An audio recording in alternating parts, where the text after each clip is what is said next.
On my birthday, my husband and daughters kicked me out. We don't need you. I smiled and left. They didn't know I owned the land they stood on. Hello everyone. Thank you for being here with me today. Before I begin my story, I'd love to know which city you're joining us from. Please feel free to share in the comments. Now, let me take you into this story. The silence in the living room was loud enough to break glass. It was supposed to be a celebration. I had come down the stairs in my favorite navy blue dress, the one Arthur used to say brought out the color of my eyes, expecting perhaps a small cake, maybe a toast to 60 years of life. Instead, I found a tribunal. My husband, Arthur, sat in his leather armchair, the one I had reupholstered with my own hands 2 years ago, looking like a king on a throne he hadn't paid for. To his left stood Mallory, my eldest daughter, clutching a leather briefcase against her chest like a shield. To his right was Tiffany, scrolling through her phone, barely bothering to look up as I entered the room. And in the center of the coffee table, where a birthday cake should have been, sat a thick stack of legal documents. "Sit down, Lorraine," Arthur said. His voice didn't hold a shred of warmth. It was the tone he used for subcontractors who were late on a delivery. Business. Cold, hard business. I didn't sit. I stood by the archway, my hands folded calmly in front of me. "I assume this isn't a surprise party," I said, keeping my voice steady, though my heart was hammering a frantic rhythm against my ribs. Mallory stepped forward. She didn't look like my little girl anymore. At 38, she looked like a shark in a tailored suit. "We need to talk about the future, Mother. The company's future. And the family's." "The family structure is changing," Arthur interrupted, picking up a glass of scotch. It was 10 in the morning. "I'm filing for divorce, Lorraine. The papers are all there. Irreconcilable differences." I looked at him. 32 years. We had built this life from dust and sweat in the Arizona heat. I had carried his children, balanced his books, and cleaned up his messes. "On my birthday, Arthur?" "It seemed like a good milestone for a fresh start," he said, taking a sip. "Charlene is moving in next week. She understands the modern direction the business needs to take. You're tired, Lorraine. You're old. You're holding us back." Tiffany finally looked up from her screen, a smirk playing on her lips. "Don't make this difficult, Mom. Daddy just wants to be happy. Besides, Charlene is actually fun. She's going to help me launch my fashion line properly. You never understood my vision. Your vision involves spending company profits on trips to Milan," I said softly. "See?" Tiffany threw her hands up. "Always criticizing. This is exactly why we voted you out." "Voted me out?" I raised an eyebrow. Mallory placed the stack of papers in my hands. "I've drawn up the settlement agreement, Mother.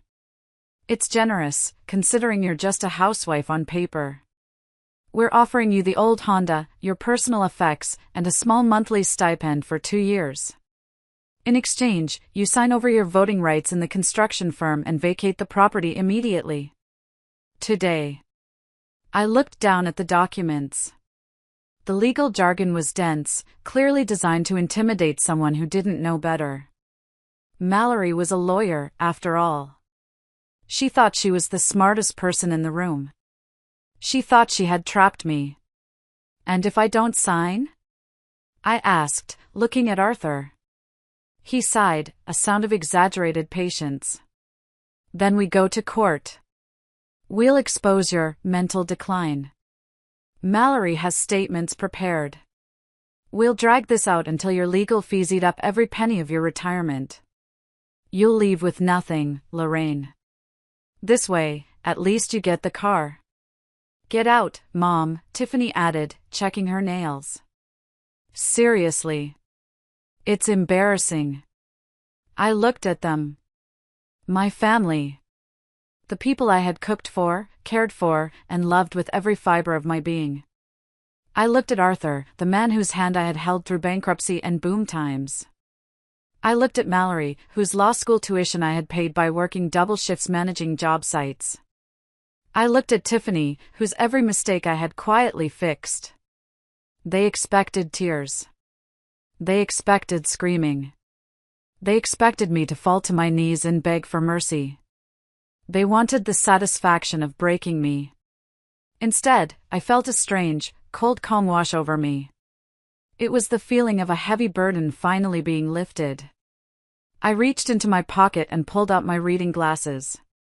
I walked over to the coffee table, picked up the expensive Montblanc pen Arthur loved so much, a gift I had bought him 5 years ago, and flipped to the signature page. "You're right," I said, my voice clear and strong. "I am tired. Tired of fixing things that are broken beyond repair." Arthur blinked, surprised by my lack of resistance. Mallory narrowed her eyes, scanning my face for a trap. I signed my name. Lorraine V. Brennan. The ink flowed smoothly. "Done," I said, capping the pen and setting it down with a soft click. "Thank you. This makes everything so much simpler." I turned and walked toward the front door. "Wait," Arthur called out, unsettled by my composure. "Where are you going?" "You need to pack your things." "I packed a suitcase 3 days ago," I lied smoothly. "It's in the trunk of the Honda. The rest, you can keep it. The furniture, the paintings, the memories. Keep it all. It matches the house." I grabbed my purse from the entry table. Inside, tucked safely in the zippered lining, was a small, silver USB drive. It contained 6 terabytes of data. It was the key to the kingdom, and they didn't even know it existed.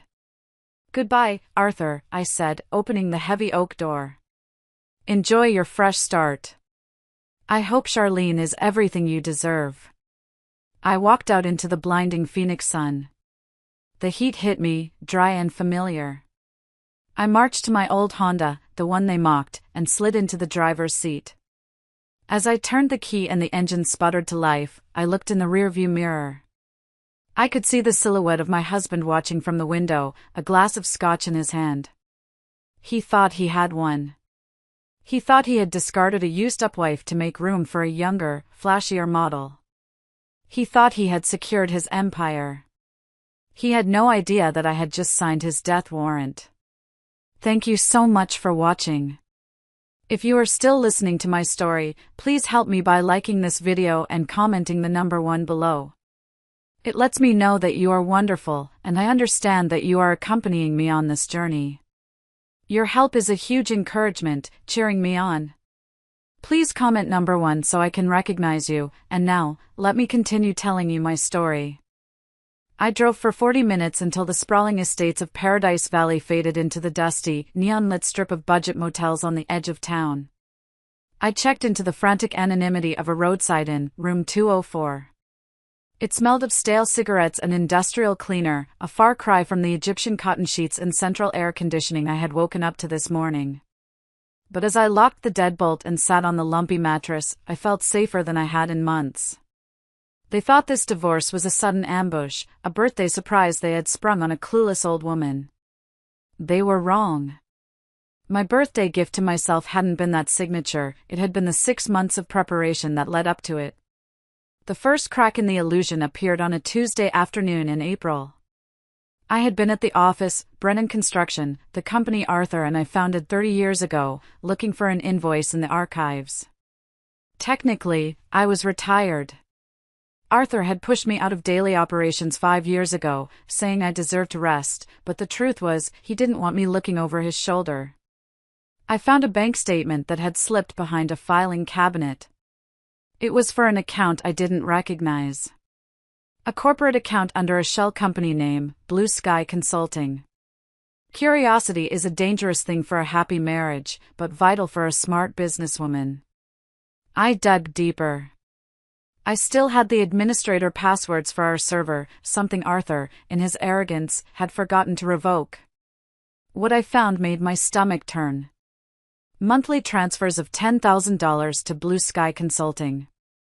Expenses for client entertainment at jewelry stores and five-star resorts in Sedona. And the registered agent for Blue Sky Consulting? Charlene Miller. I knew who she was. We all did. She was the widow of a real estate developer we used to work with. A woman who wore too much perfume and touched men's arms when she laughed.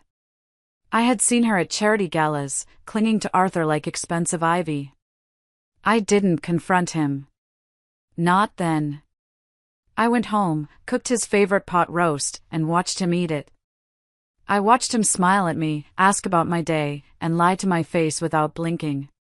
That night, lying next to him, listening to his snoring, I realized the man I loved was gone. In his place was a stranger who was stealing our retirement to fund a mistress. The next day, I hired a private investigator, but more importantly, I hired a lawyer. Not the family attorney who played golf with Arthur, but a ruthless specialist in asset protection named Sarah. Don't file for divorce yet, Sarah had advised me, her eyes sharp behind rimless glasses. If you confront him now, he'll hide the assets. He'll manipulate the books. He'll turn your daughters against you before you have a chance to speak.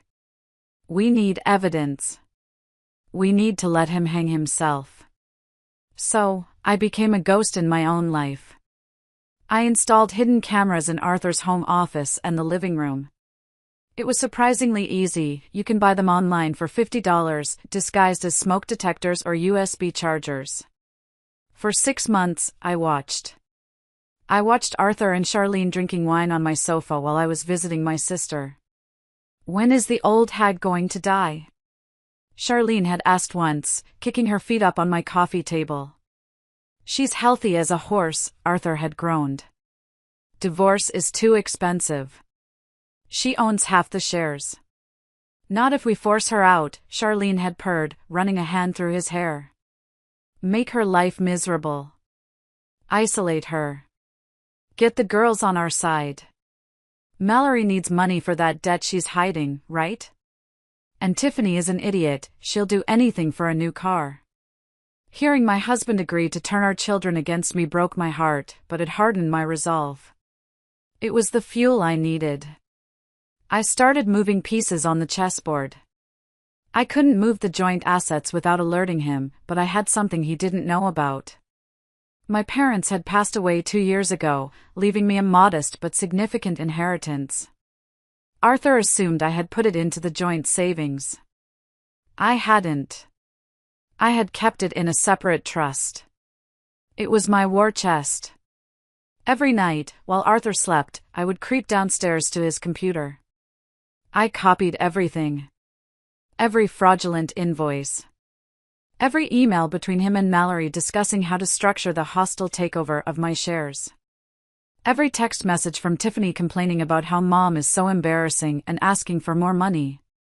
I learned that Mallory wasn't just in debt, she was laundering money through her law firm to cover bad crypto investments. I learned that Tiffany had sold company equipment, 2 bulldozers, and pocketed the cash, claiming they were stolen. Arthur knew about it all and covered for them. He bought their loyalty with my money. By the time my birthday arrived, I wasn't a victim. I was a prosecutor building a case. Sitting in that motel room, I opened my laptop and plugged in the silver USB drive. The screen flickered to life, displaying folders neatly labeled fraud, adultery, theft, and conspiracy. I opened a bottle of cheap wine I had bought at the gas station. It tasted like vinegar compared to Arthur's cellar collection, but as I drank it, I tasted something else, freedom. My phone buzzed. It was a text from Arthur. Hope you found a place. Don't try to come back to the house. I changed the alarm codes. I didn't reply. I just took a sip of wine and opened the folder marked IRS violations. Happy birthday to me, I whispered to the empty room. The air conditioning unit in the motel room rattled and coughed, struggling against the relentless Arizona heat outside. It reminded me of the old days. The days before the mansions and the country clubs. The days when Brennan Construction was just me, Arthur, and a beat-up Ford pickup truck that overheated every time we drove uphill. I closed my eyes and let the memory wash over me. I needed to remember where I came from to understand where I was going. 35 years ago, Phoenix was a different city. Dustier. Emptier. I was 25, the daughter of a bricklayer. While other girls were learning to type or nursing, I was on job sites with my father, learning the difference between poor-grade cement and the stuff that would last 100 years. I had rough hands. I had dirt under my fingernails. I could read a blueprint better than I could read a recipe. Then I met Arthur. He was a salesman for a lumber yard. Handsome, charming, with a smile that could sell ice to a polar bear. He had soft hands. He didn't know how to frame a wall, but he knew how to shake hands with the developers and the bank managers. He had the dream, but I had the skill. We were partners. That's what I told myself. You handle the build, Lorraine, he would say, flashing that winning smile. I'll handle the business. I'll get us the contracts. So I did. For the first 10 years of our marriage, I was the one waking up at 4 a.m. to meet the concrete trucks. I was the one arguing with subcontractors in the blistering sun. I was the one climbing scaffolding while 7 months pregnant with Mallory, shouting orders because the foreman was drunk. Arthur? Arthur was at lunch meetings. Arthur was buying suits. Arthur was joining the Chamber of Commerce. When the company started making real money, the dynamic shifted. Arthur began to resent the fact that the crew respected me more than him. They called me boss lady. They called him the suit. I remembered the night Arthur won the Entrepreneur of the Year award. It was 15 years ago. We were at a gala in a ballroom that smelled of lilies and money. I was wearing a dress I felt uncomfortable in, my hands hidden under the table because the calluses snagged on the silk tablecloth. Arthur went up to the podium to accept the crystal trophy. The spotlight hit him, making him look golden and perfect. He gave a 10-minute speech about vision, hard work, and pulling yourself up by your bootstraps. He thanked his banker. He thanked his golf buddies. He thanked the mayor. He didn't mention me. Not once. When he sat back down, flushed with applause, I whispered, "You forgot someone." He looked at me, his eyes cold and hard, a look I would come to know well. "Don't embarrass me, Lorraine. You just keep the books." I built this image. Nobody wants to hear that my wife lays the bricks. It ruins the mystique. That was the seed. The seed of resentment that grew into the poisonous tree that had just crashed down on top of me. Arthur hated that he needed me. He hated that every time he looked at a finished building, he knew I was the one who made sure it didn't collapse, while he just cut the ribbon.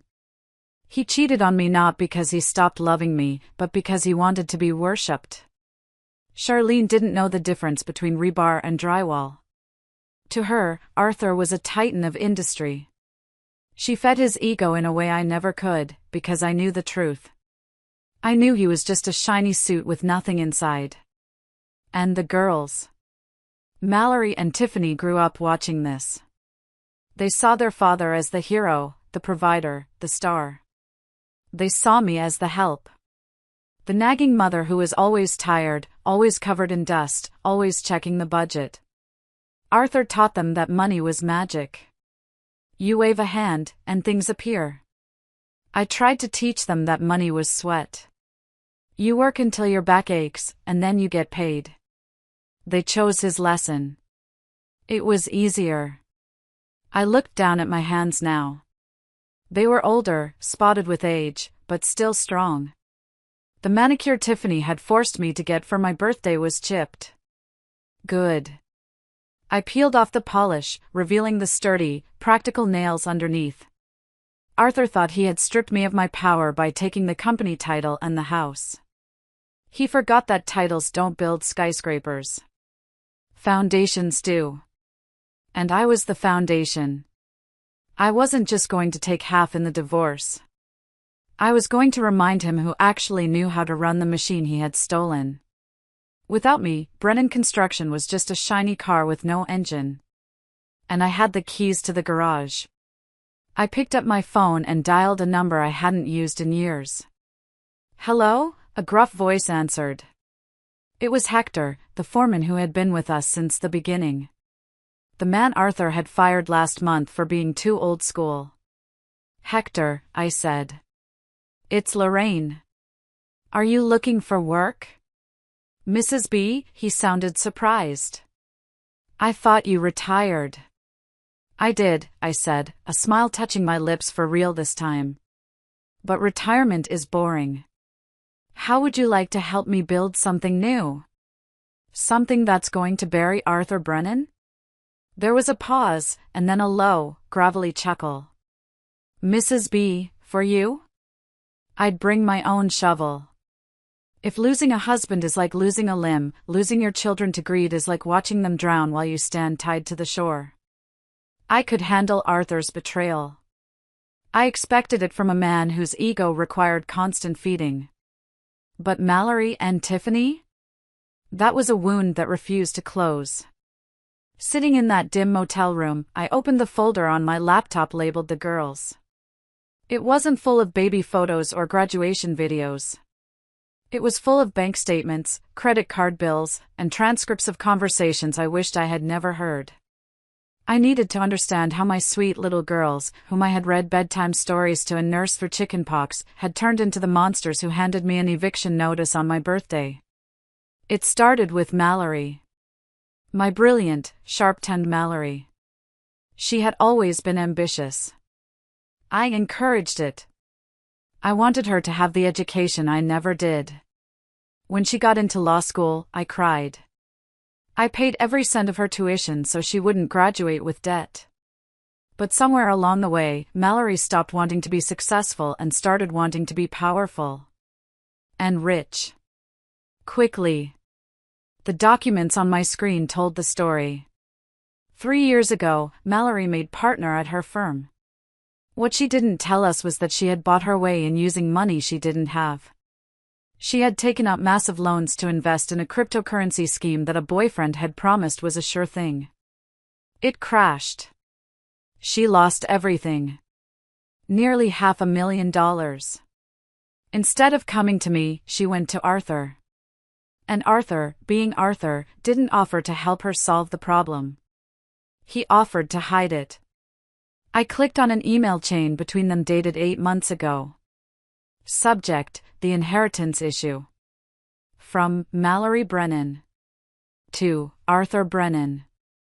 Dad, the creditors are calling the firm. If the senior partners find out I'm insolvent, I lose my license. I need the trust fund Grandma left for Mom. You said you could access it. From Arthur Brennan. To Mallory Brennan. Mallory, honey, your mother has that locked down. But if we proceed with the divorce and the restructuring, I can give you shares in the construction company. You can use them as collateral for a new loan. But we need Mom out of the way. She checks the books too closely. She'll see the transfer. My heart ached reading it again. Mallory wasn't just being mean, she was desperate. She was drowning in debt, and instead of throwing her a life preserver, her father had handed her a knife and told her to cut me loose. He used her fear to buy her loyalty. He turned my daughter into his legal hitman. Then there was Tiffany. My baby. The artist. The dreamer. Or so I had told myself. Tiffany was 32 and had never held a job for longer than 6 months. She wanted to be a fashion designer, then an influencer, then a lifestyle consultant. Arthur indulged her. He slipped her cash under the table, bought her cars, paid her rent. He liked being the benevolent king showering his princess with gifts. I was the bad guy. I was the one who said no. I was the one who said, get a job, Tiffany. Learn the value of $1. The audio file I clicked on next was recorded 3 months ago in our kitchen. Tiffany and Charlene were drinking champagne. Tiffany, Mom is so embarrassing. She drives that old Honda and wears clothes from 10 years ago.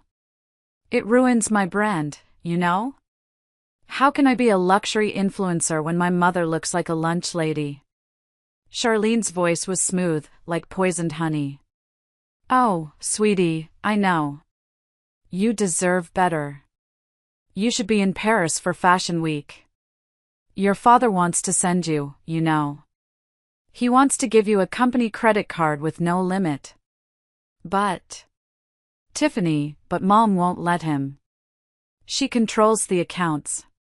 Charlene, exactly. She's jealous of you, Tiff. She's old and dried up, and she hates that you're young and beautiful.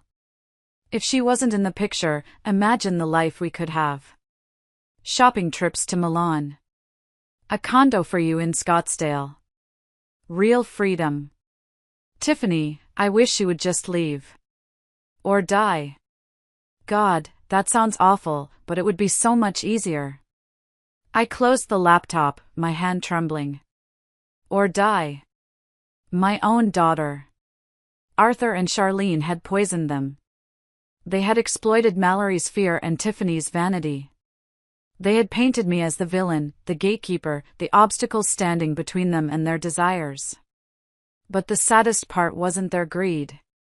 It was their stupidity. Mallory, the lawyer, hadn't bothered to check the corporate bylaws of Brennan Construction recently. If she had, she would have known that Arthur couldn't just give her shares. And Tiffany, the businesswoman, didn't realize that the company credit card Charlene promised her was tied to an account that was already overdrawn. They had sold their mother for fool's gold. I wiped a single tear from my cheek. It would be the last one I shed for them. They were adults.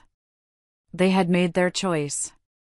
They chose the shiny suit and the easy lie over the rough hands and the hard truth. Now, they were going to learn a lesson I should have taught them years ago. Actions have consequences. And when you dance with the devil, you'd better make sure his check clears. I picked up my phone and opened the banking app for the secret trust fund my parents had left me. It was sitting there, untouched, accumulating interest. 7 figures. Enough to start over. Enough to crush them. I transferred a substantial sum to a new operating account labeled Phoenix Rising. You want a lesson in business, girls? I said to the empty room. Class is in session. The next morning, the Arizona sun felt less like a heat lamp and more like a spotlight, exposing the grim reality of my situation. I washed my face in the motel's stained sink, put on my sharpest blazer, one of the few things I had grabbed, and drove to a nondescript office building downtown. This wasn't a place for lawyers or bankers. It was a place for people who needed answers that polite society couldn't provide. The frosted glass door read, J. Miller, Private Investigations. Jim Miller was a retired homicide detective who looked like he had been carved out of granite and left out in a sandstorm. He didn't offer me coffee. He just pointed to a chair and slid a thick manila envelope across his desk. You're not going to like this, Mrs. Brennan, Miller said, his voice gravelly. I've seen some bad ones, but this woman is a different breed. I opened the file. The first photo was of Charlene, 10 years younger, smiling on a boat with a man I didn't recognize. He looked older, wealthy, and sickly. Husband number 1, Miller said. Frank D'Amico. Real estate mogul in Nevada. Died of a massive heart attack at 52. He was a marathon runner. Healthy as a horse until he met Charlene. I flipped the page. A death certificate. Then a will, dated 2 months before his death. She was his nurse, Miller continued. He tweaked a hamstring, hired her for home care. 6 months later, they were married. 3 months after that, he updated his will, leaving everything to her, cutting out his kids. 2 months later? Dead. Cremated within 24 hours. No autopsy. My hands felt cold. And the second one? Robert Vance. Tech investor. San Diego. Miller tapped a second photo. Another older man, looking pale. Died 4 years ago. Cause of death? Cardiac arrest. He had flu-like symptoms for weeks before he passed. Nausea, dizziness, vision problems. Charlene was his devoted fiancée by then. She inherited $3 million. Nausea, dizziness, vision problems, I repeated, a chill running down my spine. Those are symptoms of digitalis poisoning, Miller finished for me. Foxglove. It mimics a heart attack. Unless you're looking for it specifically in a toxicology screen, it looks like natural causes. Especially in older men with high blood pressure. I stared at the photos. I thought Charlene was just a gold digger. A greedy, vain woman who wanted my husband's money. I didn't realize I was dealing with a predator who ate her mates. Does Arthur know? I asked. Miller snorted. Arthur thinks he's the love of her life. He thinks he won the lottery. Men like your husband, Mrs. Brennan, they have egos so big it blinds them. He can't imagine that a woman like her would want him for anything other than his charm. He pulled out another document. Here's the kicker. I ran a check on Arthur's recent insurance activity. He slid a paper toward me. It was a life insurance policy adjustment request, dated last week. The coverage had been increased to $5 million. The primary beneficiary had been changed from Lorraine Brennan to Charlene Miller, fiancée. He hasn't even divorced me yet, and he's already planning for his death, I whispered. He's not planning for it, Miller said grimly. She is. I felt a wave of nausea. Arthur was a cheater, a liar, and a fool. He had treated me like garbage. But did he deserve to die? Did he deserve to be gasping for air while the woman he loved watched him fade away? He's been complaining of indigestion lately, I said, realizing the memory. He's been tired. He said it was stress from the business. It's starting, Miller said. She's dosing him. Low levels, probably. Weakening him. Once the divorce is final and the assets are transferred, she'll up the dose. One big shock, and his heart gives out. She plays the grieving widow, takes the $5 million plus the company, and moves on to victim number 4. I sat back, the weight of the revelation crushing me. This wasn't just a divorce anymore. It was an attempted murder investigation. What do we do? I asked. Do we go to the police? Not yet, Miller shook his head. We have circumstantial evidence. Patterns. But no proof she's dosing Arthur. If we go to the cops now, she'll lawyer up, claim harassment, and disappear. Or worse, she'll accelerate the timeline and kill him tonight to destroy the evidence. He leaned forward. We need to catch her in the act. We need proof she possesses the poison, or proof she's administering it. You still have those cameras in the house? I do, I said. But Arthur changed the Wi-Fi password when he kicked me out. I can't access the feed. I can fix that, Miller said. I have a tech guy. If the cameras are still powered on, we can hack back in. But Lorraine, you need to understand something. He looked me dead in the eye.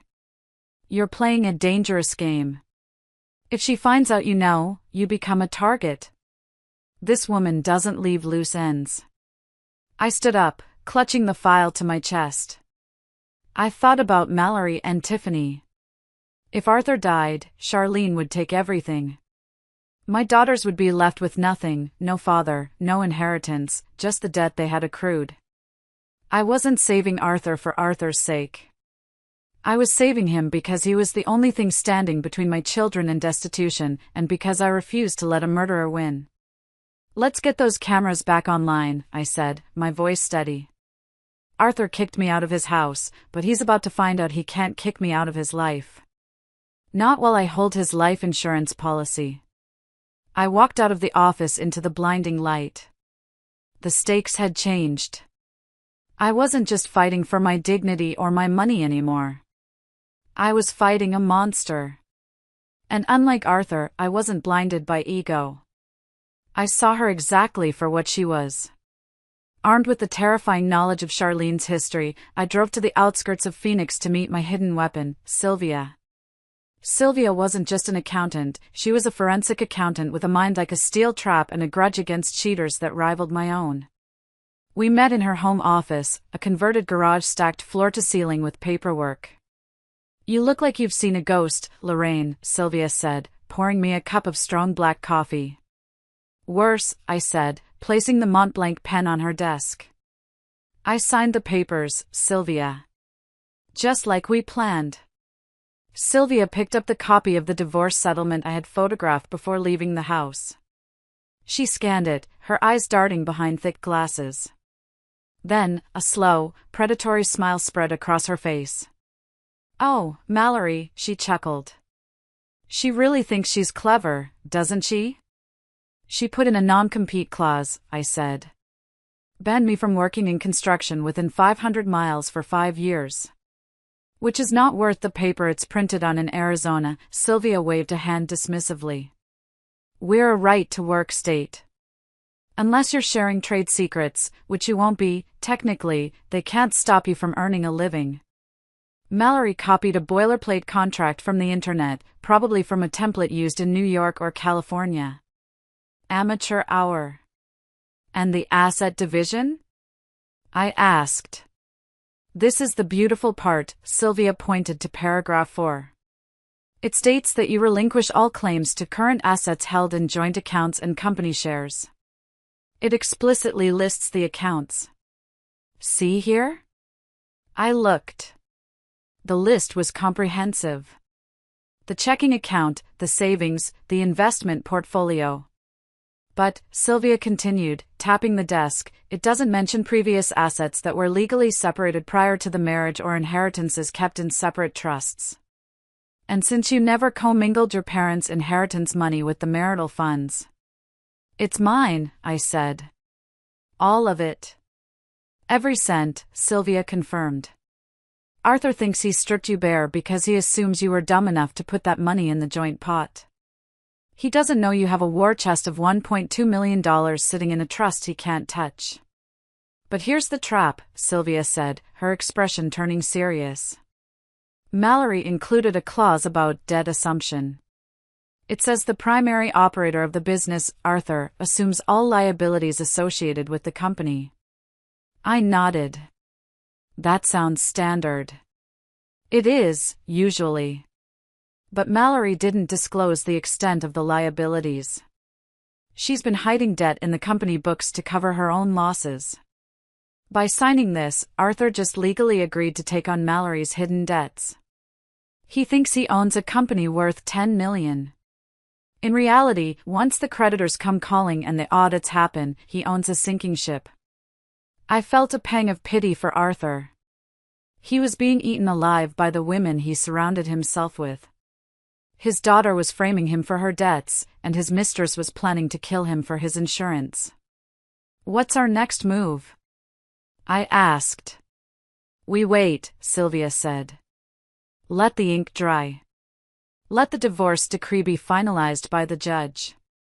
It usually takes 60 days in Arizona for the cooling-off period.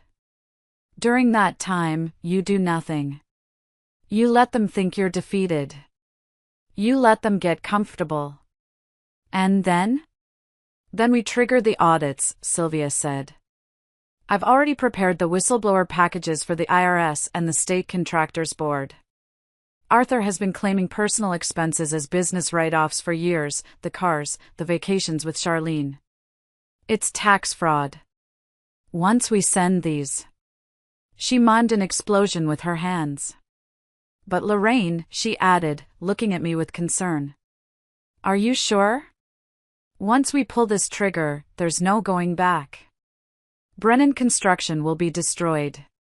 The legacy you built, it'll be gone." I thought about the company. I thought about the first truck. I thought about the smell of wet concrete and the pride I used to feel seeing our sign on a new building. Then I thought about Arthur holding that divorce paper. I thought about Tiffany laughing at me. I thought about Charlene dosing Arthur with poison. The company wasn't a legacy anymore. It was a crime scene. Burn it down, I said softly.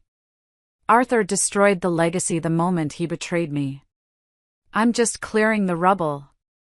Good, Sylvia said. Now, about your future. You can't just sit in a motel room for 2 months. You need a job.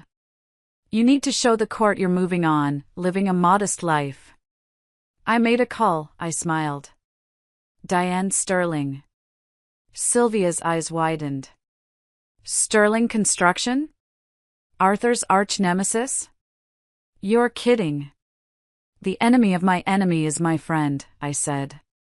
Diane has been trying to break into the commercial sector for years. I have 30 years of contacts and the goodwill of every supplier in the state. Arthur has a mistress and a hangover. Diane is a shark, Sylvia warned. I know, I replied, standing up and smoothing my blazer. But I'm not a minnow anymore, Sylvia. I'm the one bringing the bait. I left Sylvia's house with a lighter step. The legal trap was set. Arthur had signed his own doom, thinking he was signing mine. He had agreed to take on the debt, the fraud, and the failure. I had walked away with the clean money, the expertise, and the freedom. Now, all I had to do was survive the next few months while the poison, both literal and metaphorical, worked its way through Arthur's life. 3 weeks after my departure, the cracks in Brennan construction began to show. Not hairline fractures, but gaping structural failures. I knew this because Hector, my former foreman, called me every night with updates. He was still technically employed there, though he was planning to quit as soon as I gave the word. He was my eyes and ears inside the crumbling kingdom. Mrs. B, it's a circus over here, Hector told me one evening, his voice low. Arthur showed up at noon today. Smelled like a distillery. He fired the safety officer because the guy refused to sign off on that cheap scaffolding Charlene ordered. Cheap scaffolding? I asked, gripping the phone. For the Scottsdale high-rise? Yeah. Charlene found a supplier in Mexico. Said it was 40% cheaper. The stuff is garbage, Lorraine. It's rusted. It won't hold the load. I told Arthur, but he just said I was being negative and that Charlene is optimizing costs.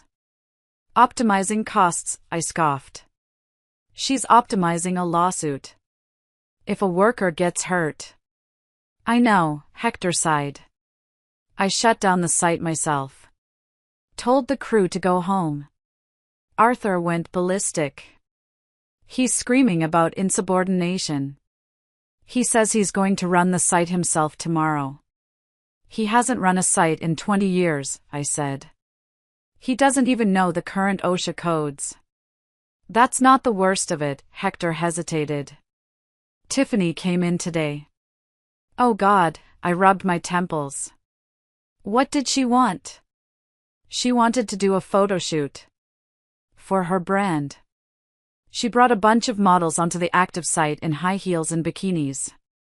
They were posing on the excavators, Lorraine. While the engines were running. I closed my eyes. It was a safety nightmare. An insurance liability disaster waiting to happen. Did Arthur stop her? Stop her? He was holding the reflector screen, Hector groaned. He thinks it's modern marketing. Then Tiffany tried to pay the models using the company payroll system. When the accountant, poor Linda, told her she couldn't do that, Tiffany fired her. On the spot. She fired Linda? Linda had been with us for 15 years. She knew where every skeleton was buried. Yep. And get this. Mallory stepped in and said she'd handle the payroll from now on. Through her law firm's escrow account. I almost laughed. It was perfect. Mallory was integrating the company funds directly into her money laundering scheme. She was making it incredibly easy for the FBI to trace the connection. Let them do it, I told Hector. Document everything. Take photos of the rusted scaffolding. Take photos of the models on the equipment. Get written statements from Linda about her firing. I'm on it, boss lady, Hector said. But, are you sure you're okay? It's hard watching them wreck your work. It's hard, I admitted, looking around my small, tidy motel room. But it's necessary. A building with a rotten foundation has to come down before you can build a new one. The next day, the first major blow landed. The city inspector visited the Scottsdale site. Usually, I handled inspections. I knew the inspectors by name, asked about their kids, made sure our paperwork was impeccable. This time, Arthur handled it. Hung over. With Charlene by his side, wearing a hard hat that still had the price tag on it. According to Hector, the inspector found the substandard scaffolding immediately. Then he found the electrical wiring violations, another cost-saving measure by Charlene. Then he asked for the permits for the design changes. Arthur didn't have them. He tried to charm the inspector. He tried to offer him tickets to the Suns game. Attempting to bribe a city official is a bad idea. Doing it while your mistress is arguing that safety regulations are just government overreach is suicide. The inspector issued a red tag. Stop work order. Immediate shutdown of Brennan Construction's biggest project. Fines totaling $50,000 a day until rectified. My phone blew up with texts from former employees. Did you hear? Arthur shut us down. Are we getting paid this week? I didn't answer them yet. I sat on my bed and watched the local news. There was a short segment about the shutdown. They showed a clip of Arthur shouting at the camera crew, looking disheveled and angry. This is a misunderstanding, he yelled. My ex-wife, she messed up the paperwork before she left. I'm cleaning up her mess. I sipped my tea. Blame me, Arthur, I thought. Put it all on the record. It just proves you are incompetent enough not to check the work for 6 months. The cracks were spreading. The money was drying up. The employees were terrified.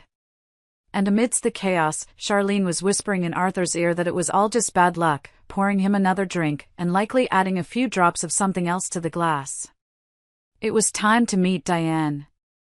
I needed to secure a lifeboat for my crew before the ship went under completely. Diane Sterling was known in Phoenix as the Queen of Concrete. She ran Sterling Construction with an iron fist. We had been rivals for decades. She had stolen contracts from us, we had stolen contracts from her. Arthur called her a ballbuster. I called her competent. Her office was in a glass tower downtown.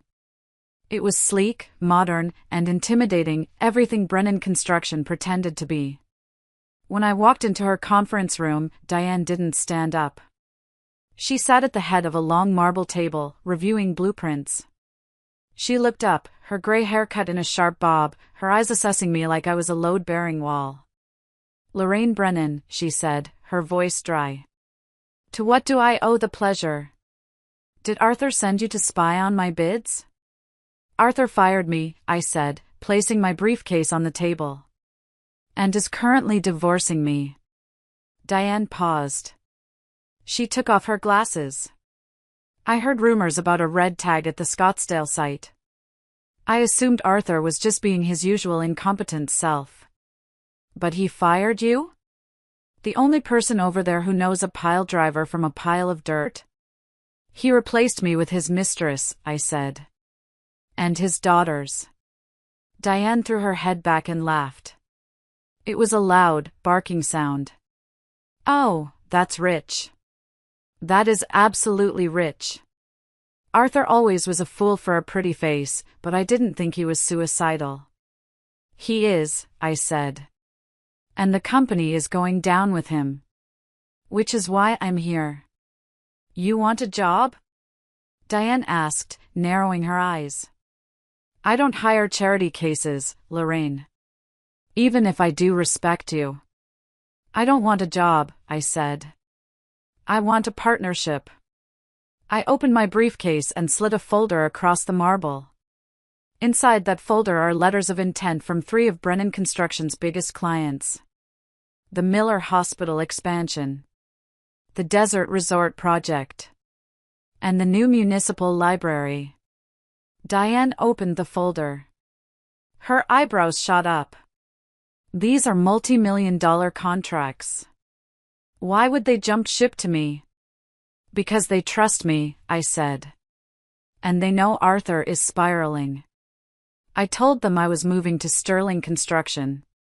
If you take me on, they come with me. And the catch? Diane asked. I want a senior VP position. I want 20% equity in the commercial division. And I want to hire my own crew. Specifically, Hector and 12 of my best guys from Brennan. They need jobs, and you need skilled labor if you're going to take on this extra workload. Diane tapped her pen on the table. You're asking for a lot, Lorraine.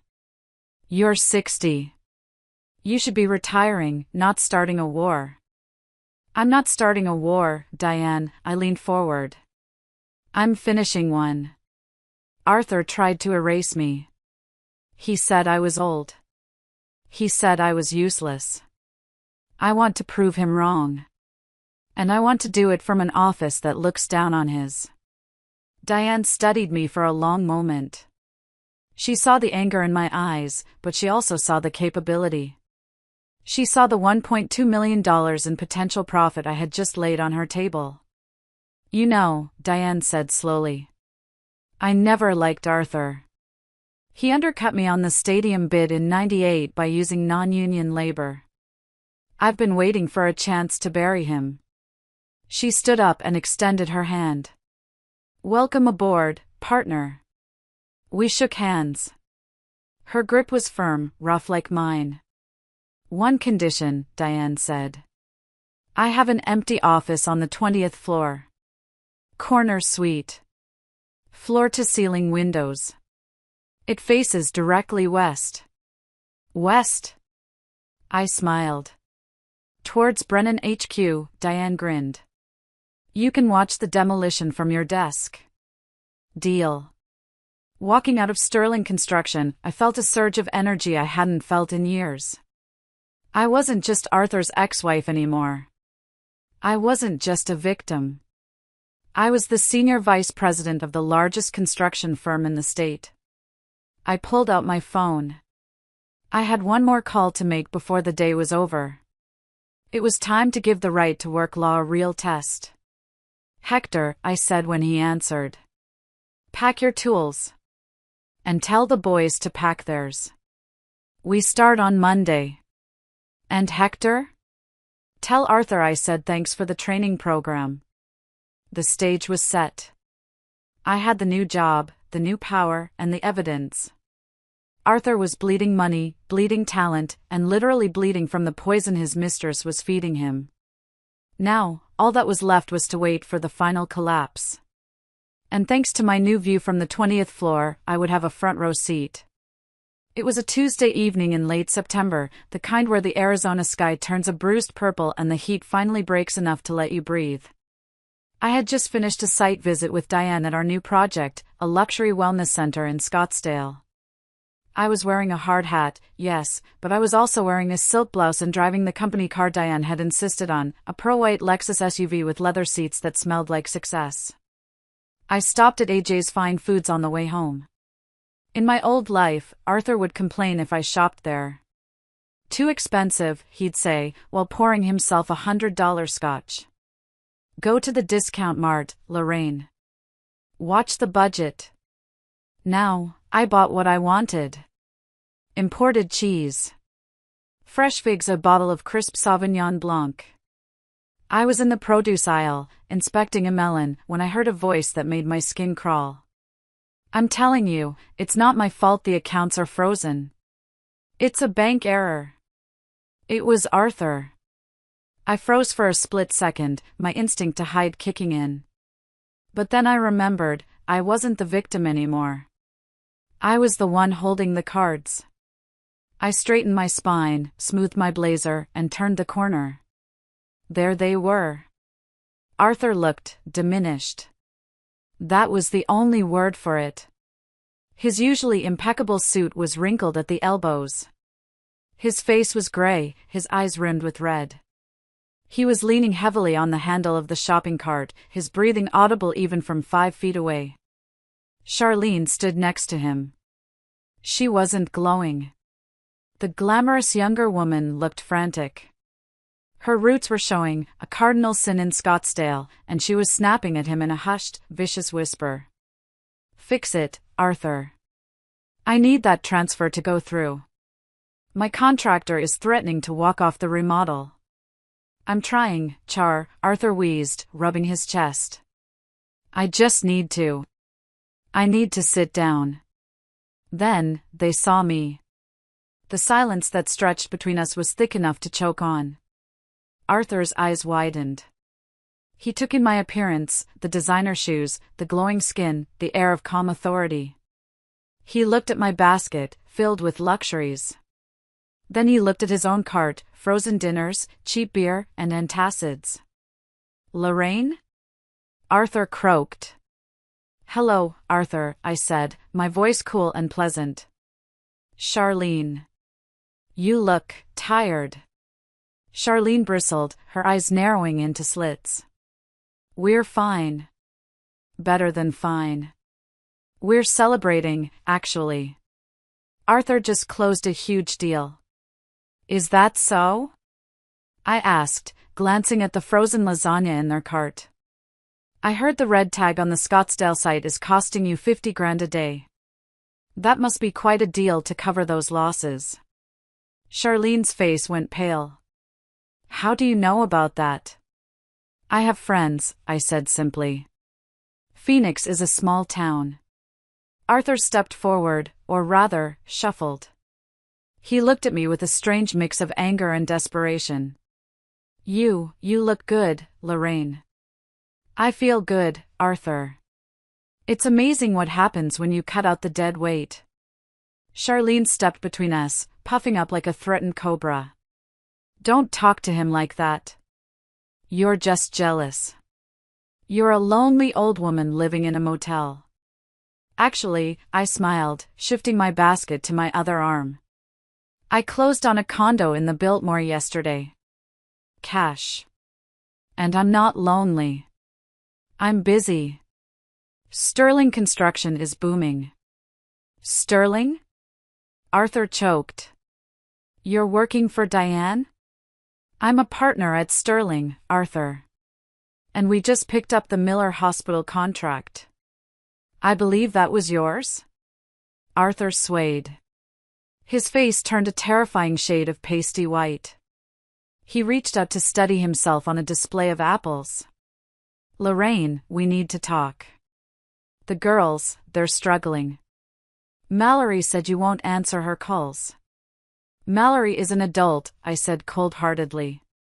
If she needs money, maybe she should ask her father. Oh, wait. The accounts are frozen? It's a glitch. Charlene shrieked, drawing stares from other shoppers.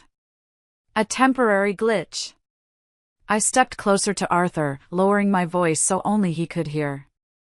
I smelled the stale alcohol on his breath, mixed with the sickly sweet scent of Charlene's perfume. Arthur, I said softly. You look sick. Really sick.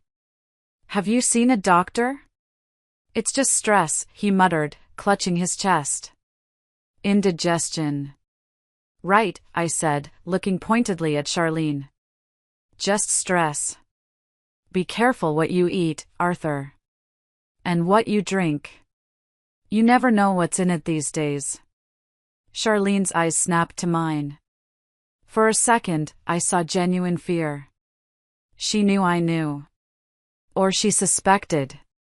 That paranoia was exactly what I wanted. Goodbye, I said. I walked past them to the checkout. As I paid, I watched them through the glass storefront. They walked out to the parking lot. Charlene marched ahead, not waiting for Arthur.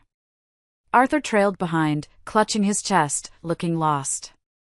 They got into his car, a leased Mercedes that I knew was 2 payments behind. I walked to my Lexus.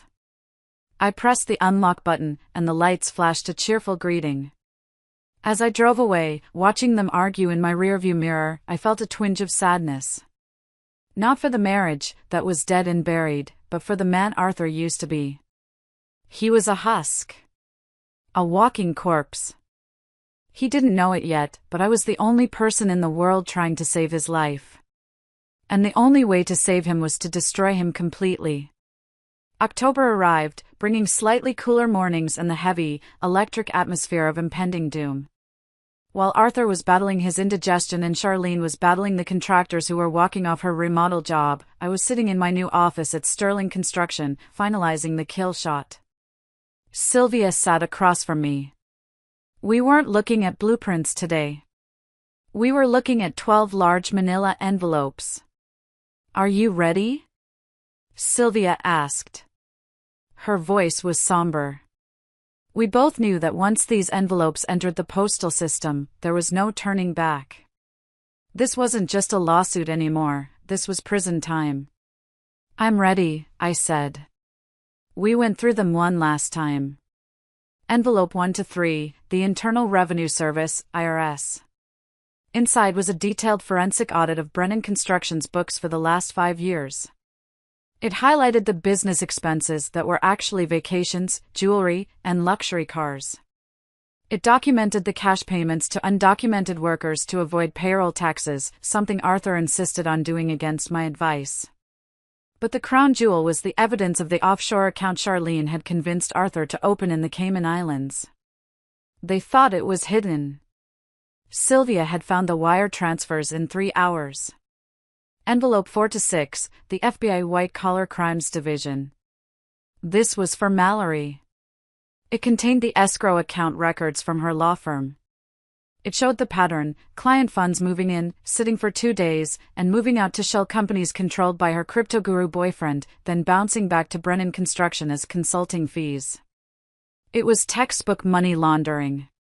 Mallory wasn't just unethical, she was a felon. Envelope 7 to 9, the Arizona Registrar of Contractors. This package contained the photos Hector had taken. The rusted scaffolding. The frayed wiring. The falsified safety reports signed by Arthur. This would strip Brennan Construction of its license permanently. Envelope 10, the Phoenix Police Department Homicide Division. This was the heaviest one. It contained the file Miller had compiled on Charlene. The death certificates of her first 2 husbands. The toxicology reports Miller had managed to dig up from an old connection at the coroner's office in Nevada, reports that had been overlooked at the time but showed elevated potassium levels consistent with digitalis poisoning.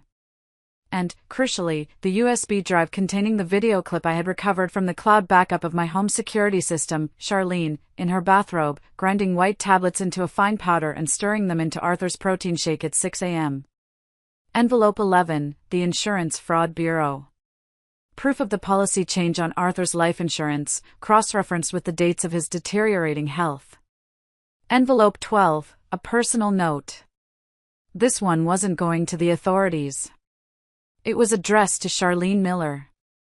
Inside was a single photograph, a grainy but unmistakable still from the video of her spiking Arthur's drink. On the back, I had written 3 words: I know everything. The timing is crucial, Sylvia reminded me. The package to Charlene needs to arrive after the authorities have been notified, but before they make the arrests. We want her to panic. We want her to make a mistake. She'll try to run, I said. Or she'll try to finish the job. Miller has a team watching the house 24/7, Sylvia assured me. If she tries to give Arthur anything, they intervene. If she tries to run, they tail her. We just need to light the fuse. I picked up the stack of envelopes. They felt heavy, like bricks. These were the lives of my family. My husband. My daughter. I was mailing them into oblivion. I thought about Tiffany. There was no envelope for her. Not because she was innocent, she was a thief and a brat, but because she was irrelevant. Without Arthur's money and Mallory's legal cover, Tiffany would collapse on her own. Her punishment would be life itself. I drove to the main post office on Van Buren Street. I didn't want to use the office mailroom. I wanted to do this myself. Standing at the counter, the clerk weighed each envelope with bureaucratic indifference. "Certified mail?" he asked. "Yes," I said. "Return receipt requested." I watched him stick the green labels on each one. Thump. Thump. Thump. The sound of justice. Or maybe the sound of a guillotine blade dropping. When I walked out of the post office, my hands were shaking. Not from fear, but from adrenaline.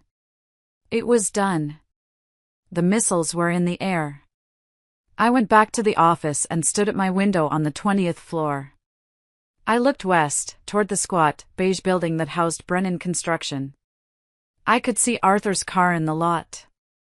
I wondered if he was drinking his protein shake. I wondered if he felt the walls closing in.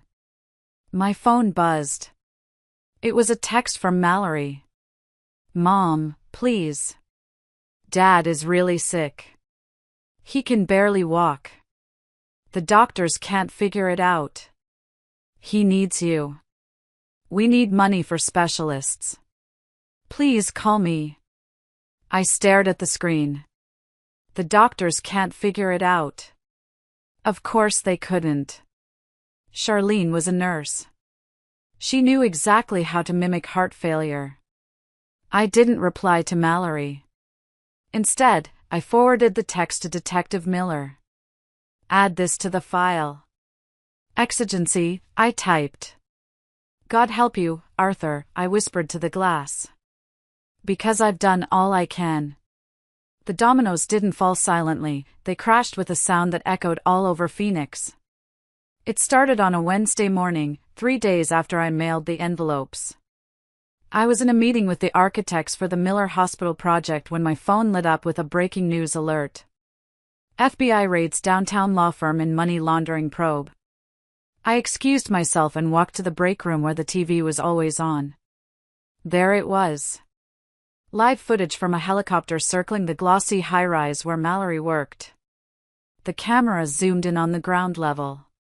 FBI agents in blue windbreakers were carrying out boxes of files. Computers.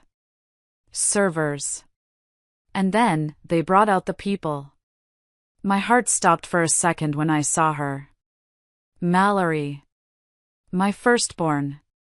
The girl who used to practice her debate team speeches in front of the bathroom mirror.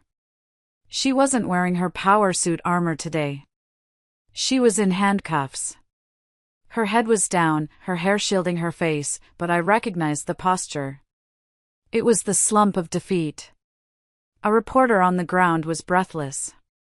Sources say this is connected to a massive fraud scheme involving cryptocurrency and local construction assets. Mallory Brennan, a junior partner, is being taken into custody along with 2 others. I watched as an agent guided her into the back of a black SUV. She looked small. Terrified. For a moment, she looked up at the camera, and her eyes were wild. She was looking for a savior. She was looking for her daddy's money or her mommy's protection. But daddy was broke, and mommy was the one who called the cops. I turned off the TV. I felt a wave of nausea, followed by a fierce, protective anger. Not protective of Mallory, but of the law. She had betrayed her oath. She had stolen from the very people she was supposed to represent. She had stolen from me. My phone rang. It was Hector. "Mrs. B," he said, his voice urgent. "You need to turn on the radio. The registrar of contractors just hit the Brennan job sites. All of them. They're padlocking the gates." "I know," I said calmly. Did you get your guys out? Yeah, we walked off Monday like you said. But Arthur.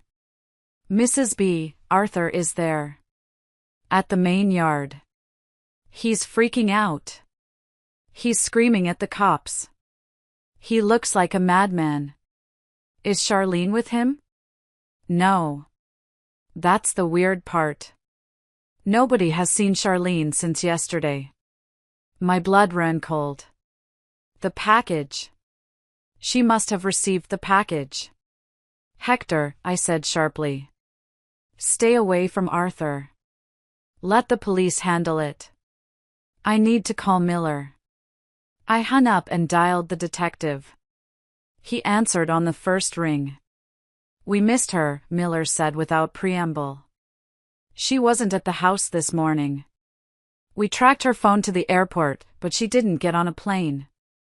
She dumped the phone in a trash can at Terminal 4. She's running, I said. Or she's doubling back, Miller warned. Lorraine, where are you? I'm at Sterling Tower. 20th floor. Security is tight. Stay there. We have an APB out on her vehicle. And we have units heading to Arthur's house. If she thinks she's burned, she might try to liquidate the last asset. Liquidate the asset? Arthur, Miller said grimly. If he dies before the fraud charges stick, she might still think she has a claim on the life insurance. She doesn't know we've flagged the policy. I paced my office. Mallory was in a holding cell. Tiffany was probably hiding under her bed. And Arthur was alone, sick, and bankrupt, with a killer on the loose.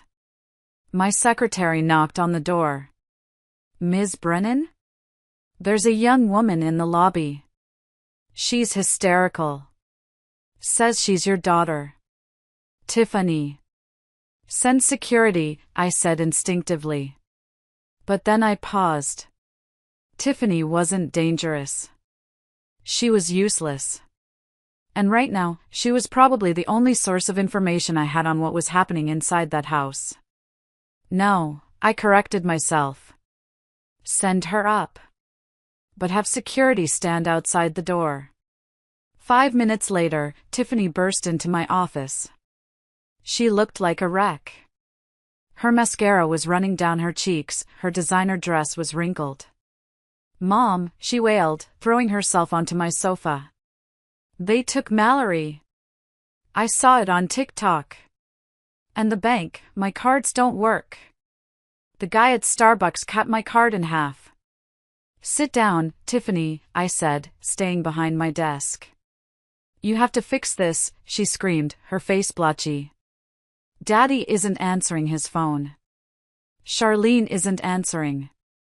The house is locked. I can't get in to get my shoes. Where am I supposed to sleep?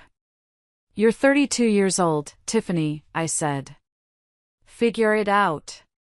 Figure it out? I don't know how to do anything, she sobbed, a pathetic admission of truth. Charlene said we were going to be rich. She said you were the problem. She said. Tiffany stopped, sniffing. Mom, Charlene was acting really weird yesterday. She was packing. She told me to get out of the house because she had to fumigate 4 pests.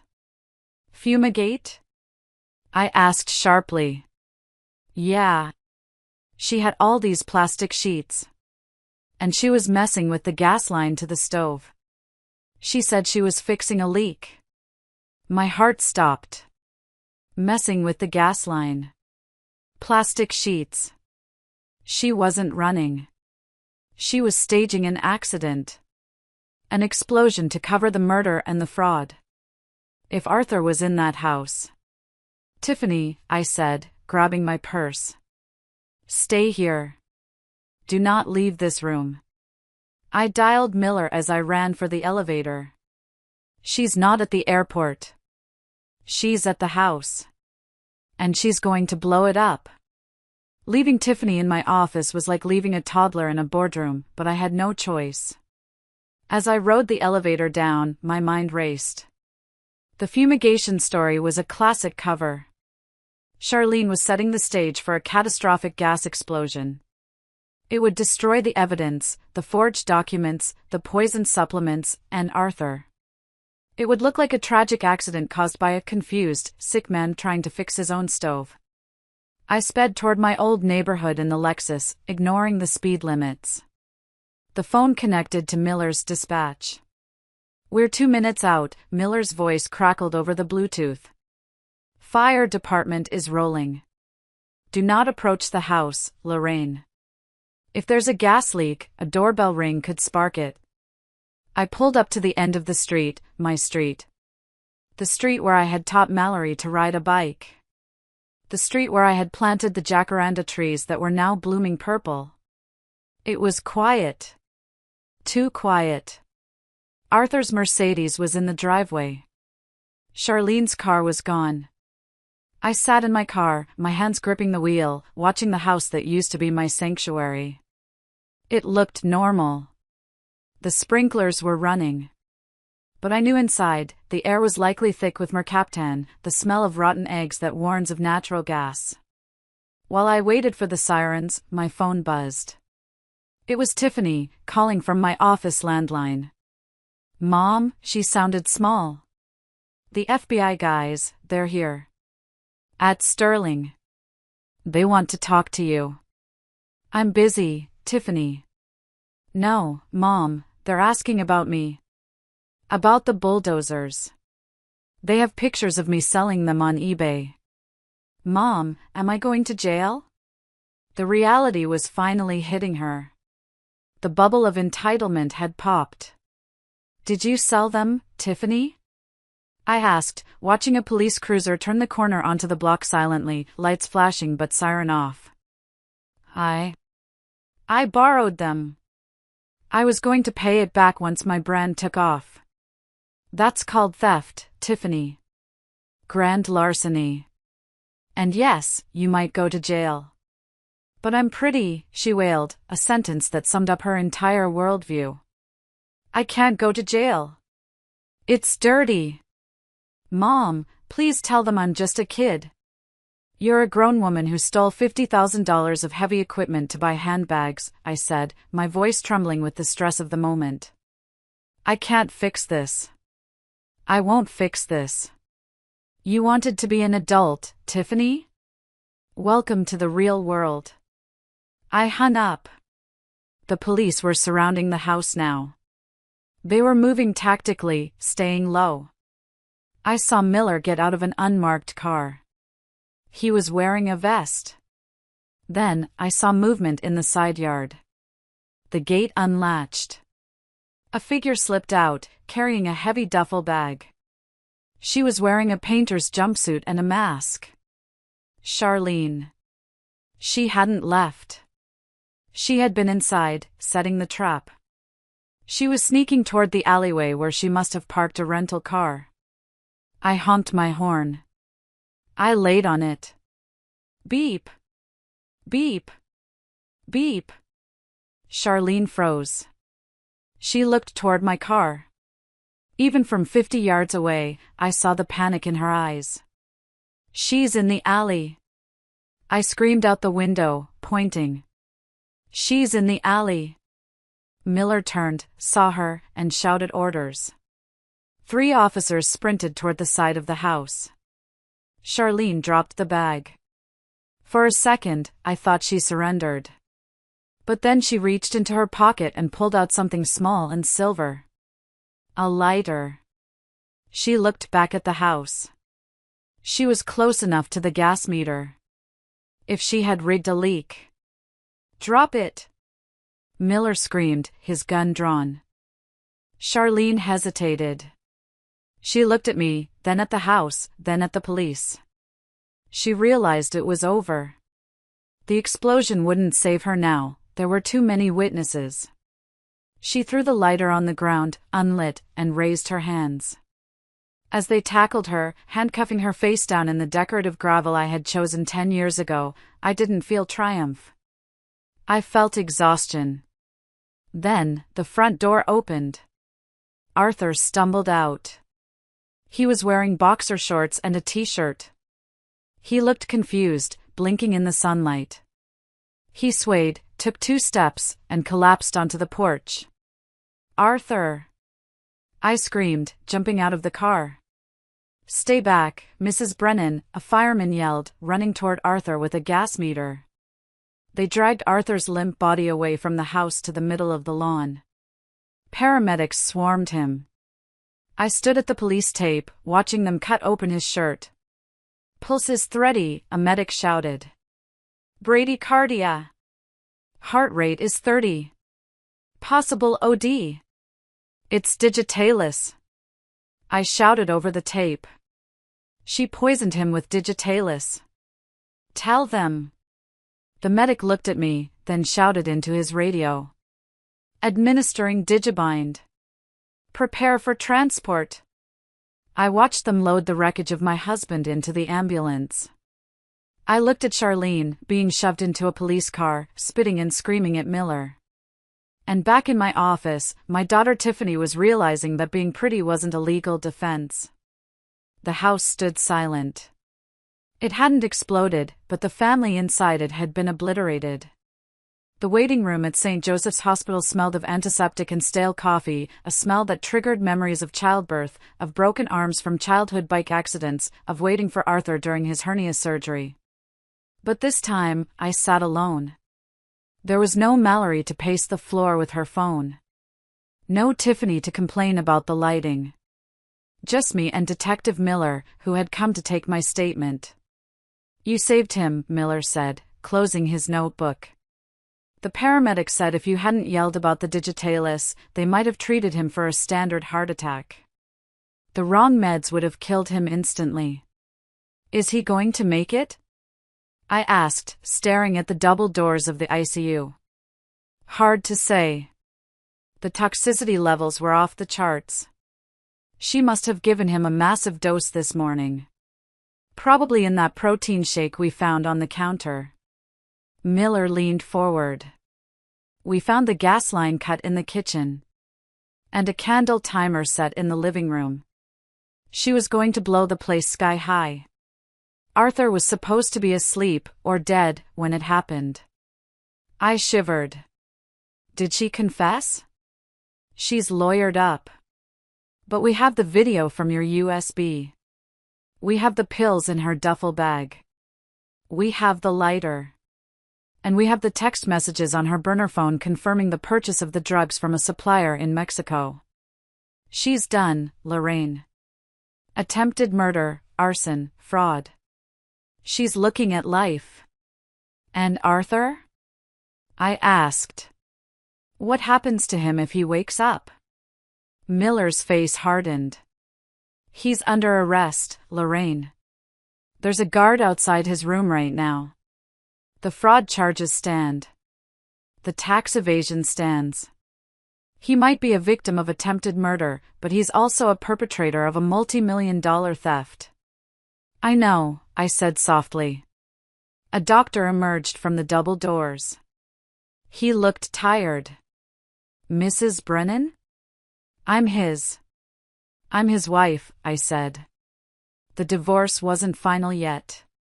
Technically, I was still his next of kin. "He's stable," the doctor said. We pushed the antidote. His heart rhythm is normalizing. He's awake, but very weak. He's asking for you."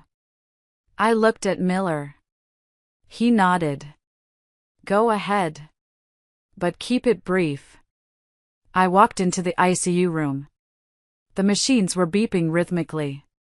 Arthur lay in the bed, looking small and frail. His skin was the color of parchment. He had aged 20 years in 6 months. When he saw me, tears welled up in his eyes. "Lorraine," he whispered. His voice was a rasp. I stood by the bed. I didn't take his hand. "Charlene." He choked out. "She tried to." "I know," I said. "She tried to kill you, Arthur. For the insurance money. The $5 million policy you signed over to her." Arthur closed his eyes, a tear tracking into his ear. I was so stupid. She said she loved me. She said I was strong. She said you were an easy mark, I corrected him. And you proved her right. The girls? He asked. Mallory is in federal custody. Tiffany is being questioned by the FBI. The house is a crime scene. The company is gone, Arthur. It's all gone. He began to sob. It was a pathetic, wheezing sound. I'm sorry, Lorraine. I'm so sorry. I ruined everything.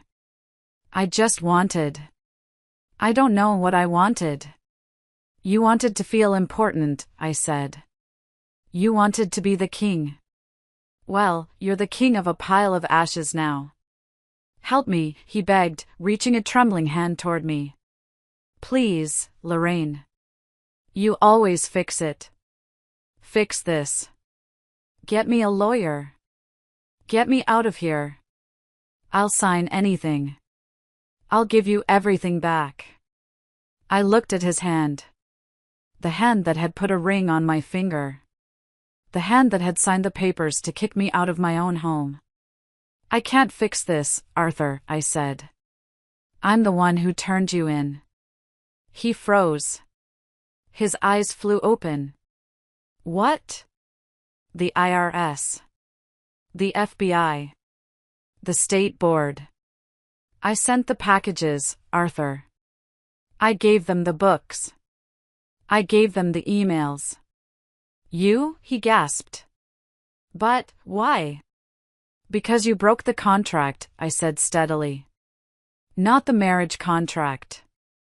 The human one. You tried to destroy me. You turned my children into criminals. You let a shark into our home. I leaned in close. I saved your life today, Arthur. If I hadn't called the police, you'd be a pile of ash in the basement right now. So, consider your prison sentence a gift. At least in prison, you're alive. I turned to leave. Lorraine, he screamed, the monitor beeping faster. Don't leave me. I have no one. I stopped at the door. You have exactly what you invested in, Arthur. Nothing. I walked out. I didn't look back. The sound of his sobbing followed me down the hall, but it sounded distant, like a radio playing in another room. I had survived the fire. He was just starting to feel the burn. The downfall of Arthur Brennan was not the quiet, dignified exit of a titan. It was a public spectacle, broadcast in high definition on the evening news. 3 days after his hospitalization, Arthur was discharged. He didn't go home, he couldn't, the house was seized by the IRS. He didn't go to a hotel. He was wheeled out of St. Joseph's Hospital in a wheelchair, wearing a gray sweatsuit, directly into a waiting police van. I watched it from the break room at Sterling Construction. The camera crews were merciless. They zoomed in on the handcuffs. They zoomed in on his confused, terrified face. Arthur Brennan, formerly a pillar of the Phoenix construction community, has been indicted on 24 counts of wire fraud, tax evasion, and conspiracy, the news anchor announced. This comes just days after his daughter, attorney Mallory Brennan, was denied bail due to flight risk concerns. Diane walked into the break room and handed me a cup of coffee. She watched the screen for a moment. You know, she said thoughtfully. I always wanted to see him take a fall. But seeing him like that, it's almost pathetic. It is pathetic, I agreed. But it's also necessary. The Anderson contract just came through, Diane changed the subject, ever the businesswoman. They want you to lead the project. They said they only trust Lorraine's team. Tell them yes, I said. And tell Hector he's getting a raise. That afternoon, I went to the federal detention center to deal with Tiffany. She wasn't in jail, yet. She had been released on her own recognizance because she had cooperated fully. Which meant she had sung like a canary, blaming everything on Mallory and Arthur. I met her at a diner near the courthouse. She looked different. The fake eyelashes were gone. Her hair was pulled back in a messy bun. She was wearing jeans and a t-shirt, clothes I recognized from high school, probably dug out of a forgotten box in the garage before the feds locked it up. "Mom," she said, not looking at me. She was picking at a plate of fries. "Tiffany. I have to do community service," she mumbled. 500 hours. And probation for 3 years. And I have to pay back the $50,000. "How are you going to do that?" I asked. "I got a job," she said. Her voice was barely a whisper. "At the mall." Not at the fashion stores. At the pretzel stand. It's the only place that would hire me with a pending record. I looked at her. My influencer daughter, twisting pretzels for minimum wage. "It's a start," I said. "Mallory hates me," Tiffany said, tears dripping onto her fries. "She called me from jail. She said I was a snitch. She said she's going to rot in there while I serve pretzels." "Mallory made her choices," I said. "She used her law degree to steal. You were just stupid, Tiffany. Being stupid isn't a felony, usually. But being greedy is." I reached into my purse and pulled out an envelope. It wasn't money.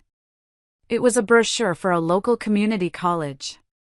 "If you finish your probation and keep the job," I said, sliding it across the table, "I will pay for classes. Real classes. Business. Accounting. Learn how the world actually works, Tiffany. Not the fantasy world Charlene sold you." Tiffany looked at the brochure.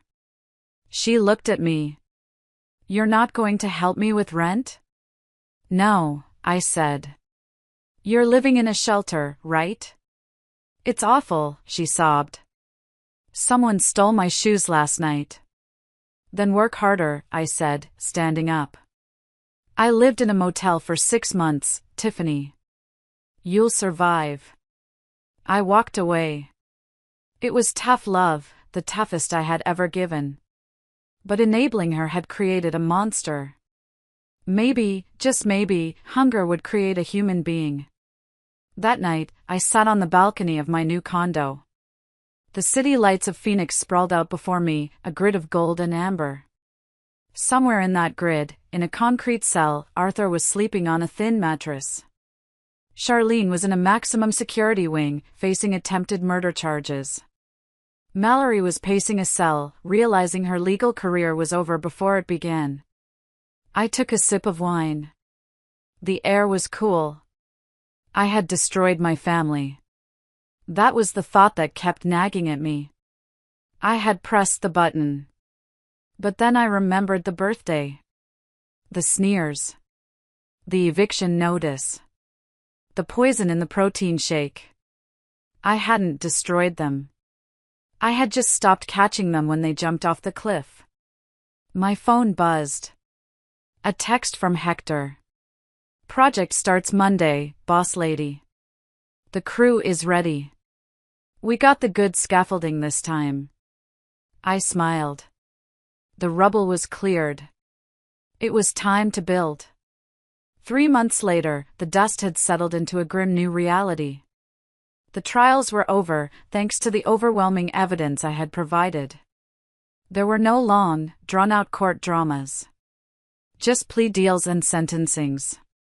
I received a request to visit Arthur one last time before his transfer to a federal facility in Nevada. I debated not going. What was left to say? But curiosity, or perhaps a need for final closure, drove me to the visitation center. Arthur sat behind the glass. He had lost 30 pounds. His hair, once dyed a rich chestnut to hide the gray, was now snow white. He looked like an old man. A stranger. He picked up the phone. His hand shook. "You look well," he said. It was the same thing he had said at the supermarket, but the malice was gone. Only defeat remained. "I am well," I said. Business is good. We just finished the Miller Hospital wing ahead of schedule. He flinched. That was his dream project. Good. That's good. He looked down at his orange jumpsuit. Mallory got 5 years, he said softly. She's in a minimum security camp in Dublin. She wrote to me. She says she hates us both. She'll have time to think about that, I said. And Charlene? Arthur's voice broke. Life without parole. They found evidence connecting her to a third death. A boyfriend in Florida 20 years ago. He looked up at me, his eyes wet. I was number 4, wasn't I? You were, I said. You were the retirement plan. Why did you save me, Lorraine? He asked. The question hung in the air. You took everything else. My money. My company. My freedom. My dignity. Why didn't you just let her finish the job? You would have been a rich widow. You would have had the insurance money. It was a valid question. If I had stayed silent that day in the alley, Charlene would be in jail for murder, Arthur would be dead, and I would be the beneficiary of a $5 million policy, since the change hadn't been processed due to the fraud investigation freezing everything. Because I'm not her, I said simply. And I'm not you. Arthur recoiled as if slapped. I didn't want your blood money, Arthur. I have my own money. I earned it. And I didn't want you to die a victim. That's too easy. You don't get to be the tragic hero who was duped by a black widow. I leaned closer to the glass.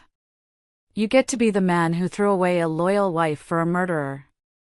You get to live with that. Every day. In a cage. That is my revenge. Your life is my revenge. Arthur stared at me.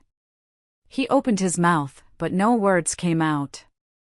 He finally understood. Death would have been a release. Survival was the punishment. I have to go, I said, hanging up the phone. Lorraine, he shouted through the glass, his voice muffled. He pressed his hand against the partition. I loved you. In my own way, I loved you. I looked at his hand. I didn't place mine against it. Goodbye, Arthur. I walked out of the prison into the bright, harsh sunlight. I took a deep breath. The air tasted sweet. It tasted like closure. The gavel came down on the Brennan family saga, not with a bang, but with a series of whimpers recorded in court dockets. Charlene Miller, sentenced to life in prison without the possibility of parole. The state added special circumstances due to the premeditated nature of the attempted murder and the pattern of serial killing. The last image the public saw of her was Charlene being dragged out of the courtroom, screaming that her lawyer was incompetent and that her hair extensions were hurting her. She died alone in a cell, bitter and forgotten. Mallory Brennan, sentenced to 5 years in federal prison for money laundering, wire fraud, and embezzlement. She was permanently disbarred. The Arizona Bar Association used her as a case study in their ethics classes, the danger of greed. She would lose her house, her car, and her reputation. When she gets out, she will be a felon with a law degree she can never use. Tiffany Brennan, sentenced to 3 years of probation and 500 hours of community service. She is currently working 2 jobs, the pretzel stand by day and stocking shelves at a grocery store by night. She lives in a studio apartment with 2 roommates. She calls me once a week. We talk about the weather. She asks for money. I say no. But last week, she told me she got an A in her intro to business class. It's a start. Arthur Brennan, sentenced to 8 years in federal prison for tax evasion and conspiracy. The judge was lenient due to his health and the fact that he was a victim of attempted murder, but the IRS was not forgiving. They seized everything. The mansion. The cars. The remaining equipment. Arthur Brennan is bankrupt. He will be 72 when he gets out. He will have nothing but a social security check and the memory of the empire he built and destroyed. Lorraine Brennan, no sentence. Just a new title, Executive Partner, Sterling and Brennan Construction. 2 years have passed since the bloody birthday. My life is unrecognizable. My alarm goes off at 5 a.m., but I don't dread it. I get up, drink coffee on my balcony overlooking the mountains, and go to work in a place where I am respected. Diane and I are a formidable team. She has the aggression, I have the precision. We have doubled the company's revenue. But more importantly, we have changed the culture. We started a scholarship fund for women in trades. The Concrete Rose Scholarship. It pays for trade school for girls who want to be electricians, welders, and foremen. I personally mentor 3 of them. One day, a woman came into my office looking for a job as a receptionist. She was trembling, holding a resume that was 20 years out of date. Her name was Brenda. She had just been divorced by her husband of 25 years for a younger woman. She had nothing. I saw myself in her. I don't need a receptionist, I told her. Her face fell. Oh. Okay. I understand. I need a project coordinator, I said. Someone who knows how to organize chaos. You raised 3 kids and managed a household for 20 years? You're overqualified. I hired her on the spot. Today, Brenda runs our logistics department. She just bought her own condo.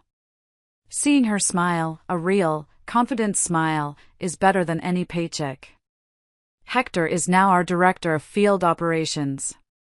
He wears a suit sometimes, but he still carries his own shovel in the trunk. Just in case, he says. I visit Tiffany occasionally.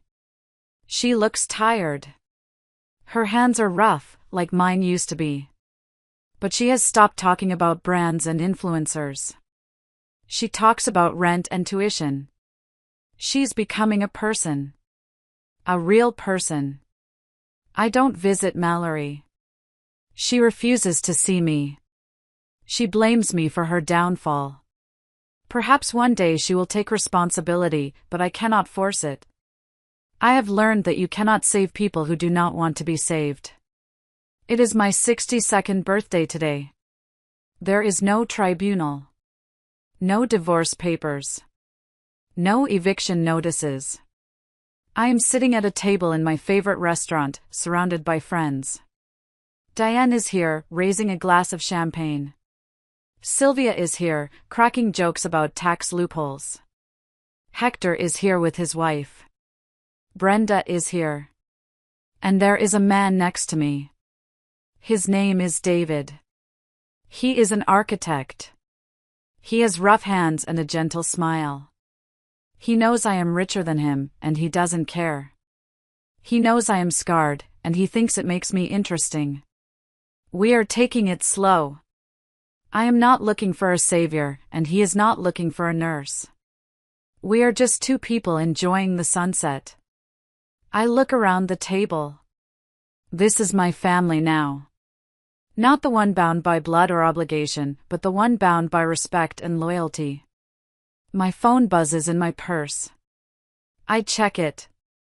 It's a notification from the prison email system. Arthur. Happy birthday, Lorraine. I hope you are happy. I look at the message. 2 years ago, reading a text from him would have sent me into a panic. Now, it's just text on a screen. I don't reply. I delete the message. I look up at David. Everything okay? He asks. Everything is perfect, I say. I raise my glass. To fresh starts, I say. To fresh starts, everyone cheers. I take a sip. The champagne is cold and crisp. Arthur and his family thought my story ended at 60. They thought I was a finished chapter. They were wrong. At 60, I didn't end. I just turned the page. And the best part? I'm holding the pen now. Thank you for listening to my story. It wasn't easy to live through, and it wasn't easy to tell. But if there is one thing I want you to take away from this, it is this: you are never too old, too tired, or too broken to fight back. You are the architect of your own life. If the foundation is rotten, tear it down and build something better. If you enjoyed this story of justice and rebirth, please hit that like button and subscribe. And if you've ever had to restart your life from scratch, comment Phoenix below. I'd love to hear your story. Until next time, keep building. And so, as Lorraine's journey comes to a close, we are left with a powerful reminder that life is not defined by the challenges we face, but by the strength we summon to rise above them. This story is not just about betrayal or revenge, it's about rediscovery, resilience, and the courage to rebuild when everything seems lost. Lorraine's life teaches us that no matter how deep the wounds, healing begins when we take control of our own narrative. Her transformation from a victim to the architect of her own destiny is a testament to the power of self-worth and determination. It reminds us that even in the darkest moments, we hold the pen to rewrite our story. True strength lies not in avoiding pain but in using it to construct a stronger foundation for the future. What about you? Have you ever had to rebuild your life or rediscover your purpose? Share your thoughts below or simply comment good if this lesson resonates with you. Let's inspire each other to keep moving forward, no matter what life throws our way.